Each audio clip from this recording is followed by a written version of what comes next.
बिस्मिल्लाहिर्रहमानिर्रहीम। वीडियो को सपोर्ट कीजिएगा, चैनल को सब्सक्राइब कीजिएगा। राबिया बाजवा जो कि सीनियर लॉयर हैं और सीनियर वाइस प्रेसिडेंट भी रह चुकी हैं Lahore high court bar association की, इन्होंने भी हाल ही में इमरान खान साहब से एक मुलाकात की है और ये मुलाकात याद रखिएगा DGISPR की प्रेस कॉन्फ्रेंस के बाद की है। उस मुलाकात का मुकम्मल अहवाल और इमरान खान से मुलाकात के लिए कौन कौन वहाँ पर मौजूद था, इमरान खान ने इनसे क्या बात की, ये तमाम तफसीलात सबसे पहले ये देखें, इसके बाद इस पर तबसरा करते हैं। कोई रुकावट हुई मुलाकात में? बहुत ज़्यादा रुकावट हुई क्योंकि देखिए पहले उधर जाने के हवाले से भी हमें इन्फॉर्म करना था। भाई मुझे पता चला है, बल्कि पहले होता ही है, हम देखते हैं मीडिया में तो ये सारा पता है सबको कि जी बड़ी देर इंतजार करवाया जाता है और शाम तक बैठे रहते हैं, फिर कह देते हैं कि जी मुलाकात जी बिल्कुल नहीं इसी हो तरह सकती। जब तक हम गए हैं तब तक भी अनसर्टेन था और ख़ास तौर पे मेरे हवाले से भी मैंने यही सुनी थी कि अनसर्टेन है कि शायद मेरी मुलाकात ना हो, हम तीनों में से किसी एक की हो जाए या दो की हो जाए।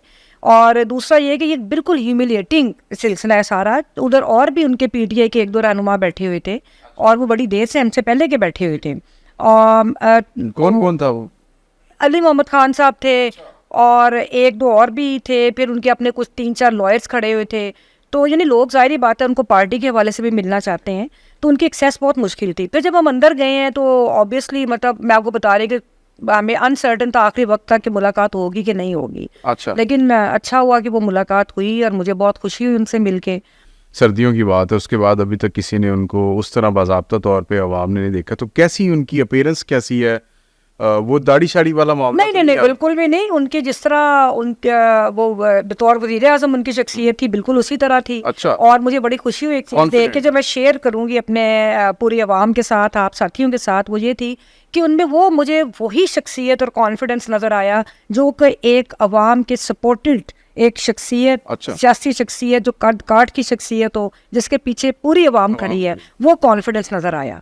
और उनकी सेहत भी माशाल्लाह मुझे तो कोई उसमें नहीं, बिल्कुल ठीक सेहत थी और वो बड़े अच्छे हाई स्पिरिट्स के अंदर थे। बड़ी हमारी अच्छी डिस्कशन, जैसे मैं आपके साथ बात कर रही हूँ, मेरी भी कुछ चीज़ें थी जो मेरे कंसर्न्स थे, मैंने उनके साथ शेयर किए, कुछ उनकी बातें मैंने सुनी और बहुत अच्छा लगा। और बड़ी एक अच्छे अंदाज में उनकी फिर जो उनकी बुशरा बीबी थी उनके साथ भी मुलाकात थी, वो भी उधर मौजूद थी, उनकी फैमिली थी। हाँ जी, उनकी फैमिली, उनकी सिस्टर्स थी, वो भी उधर मौजूद थी, मतलब वो कोर्ट प्रोसीडिंग्स के लिए तशरीफ लाई थी उधर। मेरा ख्याल है मेरे खान साहब से 15 मिनट होगी जो 1 to 1 हमारी रही थी और उसके बाद 15-20 मिनट होगी। ठीक है। और बाकी या उनके लॉयर भी थे, जुबैरी साहब भी फिर साथ हमारे आगे वो भी थे। तो इस ठीक है, तो क्या बात हुई, मौजू क्या था मुलाकात का? अब ये तो मैं नहीं बताऊंगी मौजू, कुछ मैंने आपको बताया, कुछ मेरी चीज़ें थी जो मैं कुछ ऐसी चीज़ें शेयर भी नहीं करूंगी जो मैंने उनसे नहीं पूछा कि हमें पब्लिक में करनी भी चाहिए। लेकिन जहाँ तक मेरी कुछ चीज़ें जो मैं समझती हूँ कि होनी चाहिए, वो यही थी कि वो बड़ी हाई स्पिरिट्स में थे। देखिए वो यही था कि एक सच के ऊपर खड़े हैं और वो एक पाकिस्तान के निज़ाम की बेहतरी के लिए स्ट्रगल कर रहे हैं। और मेरा ख्याल है कि जो मैं ज़ाती तौर पे भी समझती हूँ कि वो एक टर्निंग पॉइंट है पाकिस्तान के लिए, कि जब हर चीज़ एक्सपोज हो गई है, जो पाकिस्तान का एक बसीदा निज़ाम है जिसमें बहुत सारी मुदाखलत है, ख़ास तौर पे जमहूरी निज़ाम के अंदर, तो वो बुरी तरह एक्सपोज हो गया। अब एक टर्निंग पॉइंट है कि हमने या तो इस जकड़े हुए निज़ाम को आज़ाद करवाना है या हमने कोई कम्प्रोमाइज़ करने हैं। तो जो मेरी फीलिंग है उनसे मुलाकात के बाद भी, तो वो उन्हीं स्पिरिट्स के साथ खड़े हैं कि जैसे एक अवामी लीडर को हर तरह से तैयार रहना चाहिए, हर तरह का मुकाबला करने के लिए वो कर भी रहे हैं और आइंदा भी तैयार हैं। लेकिन मैंने आपको मुलाकात में जो मेरी एक फीलिंग्स भी हैं, जो मुझे और मेरी डिटर्मिनेशन जो उनकी नज़र आई और बहुत स्ट्रांग नज़र आई, वो यही थी कि वो बिल्कुल किसी तरह का कोई कंप्रोमाइज़ करने के लिए हरगिज़ तैयार नहीं है। वो पाकिस्तान के अवाम के लिए खड़े हैं और वो एक ऐसा लीडर खड़ा है कि जिसके हाथ साफ हैं, इसीलिए वो बहादुरी से मुकाबला कर रहा है। और चूंकि उनके हाथ साफ हैं और कोई ऐसी चीज़ उनके खिलाफ नहीं है कि जो वाकई अगर इंसाफ का निज़ाम हमारा इंसाफ देने के लिए तैयार हो, तो उनके ऊपर कोई ऐसी इल्ज़ाम नहीं है कि जिसको जो कोई सच्चा साबित हो। तो बाकी दूसरी बात यह है कि जो एहतसाब, नाम नेहाद एहतसाब है, वो एक विक्टिमाइजेशन के लिए इस्तेमाल हो रहा है। तीसरी बात मैं जो बहुत इंपॉर्टेंट करूँगी वो ये है कि मेरे नज़दीक उनके ऊपर सिर्फ एक केस है, उनके ऊपर सिर्फ एक मुकदमा है, और वो मुकदमा ये है कि वो क्यों अवाम के लीडर हैं और क्यों वो इस स्टेटस को के निज़ाम के ख़िलाफ़ खड़े हैं। असल मुकदमा जो है ना वो उनके ऊपर ये है। और इस निज़ाम के और जो बज़ाहिर आपको नज़र आ रहे हैं वो कोई मुकदमात नहीं है। अगर हमारी जुडिशरी में जान होती, और ख़ास तौर पे जो चीफ़ जस्टिस पाकिस्तान कायद जस्टिस काजी फ़ाइज़ ईसा साहब हैं, उनसे भी हमें बहुत गिला है कि वो बुनियादी इंसानी हकूक़ के तहफ़्फ़ुज़ में नाकाम रहे हैं। जो आम पॉलिटिकल वर्कर, बल्कि जो ऐसे लोग जो कुछ सिंपति भी पीटीआई से रखते थे, उनको भी 9 मई के वाकयात के अंदर 2 महीने 1 महीना जेल में रहना पड़ा। बुकला, हमारी खवातीन बुकला, मुझे बहुत अफसोस से कहना पड़ता है कि मार्शल लॉ दौर में भी उनको ये जबर बर्दाश्त नहीं करना पड़ा जो पीटीआई के बुकला साहिबान को अब करना पड़ा।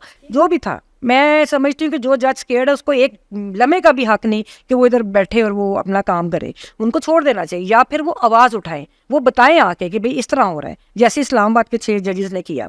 जी, तो ये गुफ्तगू आपने सुनी, इसमें कुछ चीज़ें बड़ी इंपॉर्टेंट है। एक तो रहा इमरान खान साहब के लुक्स और उनकी सेहत के हवाले से, जो कि कौम भी जानना चाहती है। तो याद रखिएगा, इमरान खान साहब की एक तस्वीर आई थी इंतखाबात से कबल, जो कि जेल से एक रिलीज़ हुई थी, जिसमें शाह महमूद कुरैशी साहब भी मौजूद थे और एक वकील भी मौजूद थे, और वो तस्वीर बड़ी सोशल मीडिया पे वायरल भी हुई थी।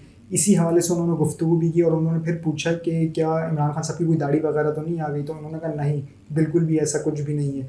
इमरान खान साहब जैसे प्राइम मिनिस्टर ऑफिस में मौजूद थे ना, क्लीन शेव, स्मार्ट और एकदम फिट यंग, उसी तरह आज भी वो अडियाला जेल में मौजूद हैं, एकदम क्लीन शेव, स्मार्ट और अब भी सेहतमंद मौजूद हैं। और रहा सवाल दूसरी तरफ, उन्होंने एक इशारा किया कि वहाँ पर चंद अफराद भी वहाँ मिलने आए हुए थे, जिसमें अली मोहम्मद ख़ान है और उनके साथ एक और मौजूद है, बुशरा बेगम भी वहाँ मौजूद थी अपनी फैमिली के हमरा।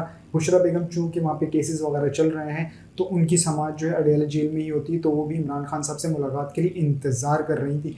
ये जो लफ्ज़ है ना, इंतज़ार, ये जितने भी इमरान खान साहब से मिलने जाते हैं ना, इन्हें इतनी आसानी से मिलने नहीं दिया जाता। इसकी भी निशानदेही इन्होंने की है कि इमरान खान साहब से मिलना इतना आसान नहीं है। उसके लिए रुलाते हैं, ये तंग करते हैं, ये आपका वक्त बर्बाद करते हैं, ये आपको इतना मजबूर करते हैं कि आप खुद ही थक हार के खुद चले जाएँ। लेकिन फिर भी कुछ ऐसे हैं जो डटे रहते हैं और वो वहाँ से हिलते नहीं हैं, वो बैठे रहते हैं, चाहे जितना भी इंतज़ार क्यों ना करना पड़े। इंतज़ार करने के बाद बिल आखिर उनकी मुलाकात करवा दी जाती है। और इमरान खान साहब से मुलाकात के बाद जो तमाम गुफ्तगू थी वो इन्होंने बताई।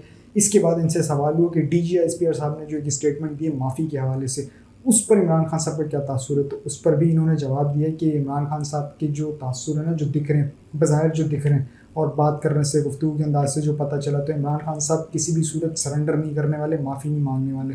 उन्होंने खुद यही कहा है कि इमरान खान साहब तो खुद ये कहते हैं कि भाई जुल्म और ज़्यादती तो मेरे साथ हुई है, यानी कि जिसके साथ ज़्यादती हुई है वो कैसे माफ़ी मांग सकता है। हाँ, जिसने ज़्यादती की है उसको चाहिए कि वो आके मुझसे माफ़ी मांगे। और इसके अलावा उन्होंने एक चीज़ और भी कही जजेस के हवाले से, कि ये इमरान खान साहब का जो ट्रायल है ना, जो भुगता जा रहा है, लंबा करते जा रहे हैं, इसमें जजेस की भी कोई ना कोई शरारत है। और उन्होंने कहा कि ऐसे जजेस को, जितने भी ऐसे जजेस हैं जो दबाव में काम करते हैं, उनको तो काम छोड़ के चले जाना चाहिए। उन्होंने एक मिसाल भी दी 6 जजेस के हवाले से, जो कि सुप्रीम कोर्ट को लिखा गया, इस्लामाबाद हाई कोर्ट के।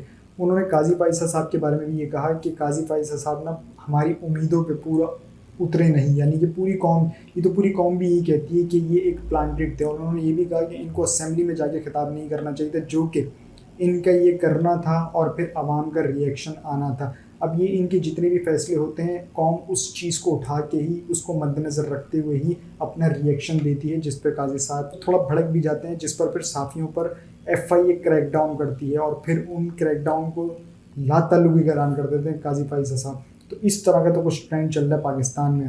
और आखिर में एट दी एंड इसका पूरा एक खुलासा अगर निकाला जाए ना, वन लाइनर, तो वही है, वो झुका नहीं, वो बिका नहीं। इमरान खान को डरा हुआ देखना इनके लिए बस एक ख्वाब ही रह जाएगा। ये लगभग कुछ ना कुछ दुरुस्त साबित हुआ है। अब तक के लिए इतना ही जी। अपना और चैनल का ख्याल रखिएगा, चैनल को सब्सक्राइब जरूर कीजिएगा। अल्लाह हाफ़िज़।